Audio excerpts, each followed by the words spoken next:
Hey there, fellow Facebook enthusiasts. In today's video, we're going to explore how to view groups events on Facebook. If you're interested in discovering exciting events happening within your Facebook groups, you're in the right place. Let's get started with this full guide. First things first, if you haven't already, let's download the Facebook app. Open the Play Store and search for Facebook using the search bar. Look for the white F with a white background, tap on it, and hit the install button. Once the installation is complete, open the app and sign into your account. Great! Now that you're all set up, let's move on to step 2. Tap on the 3 stacked lines located at the bottom right corner of the screen.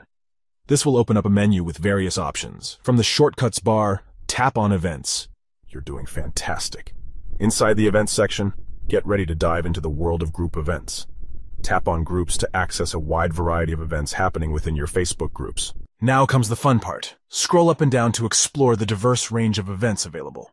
From gatherings and meetups to workshops and social activities, you'll find an array of exciting events to engage with. To ensure you never miss out on similar events, simply tap on the star icon.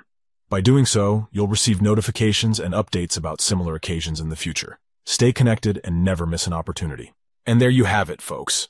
A complete guide on how to view groups events on Facebook. Now you can easily discover and participate in the events happening within your Facebook groups. If you found this video helpful, don't forget to give it a thumbs up and subscribe to our channel for more useful tips. Thanks for watching and have a fantastic time exploring and connecting through group events on Facebook.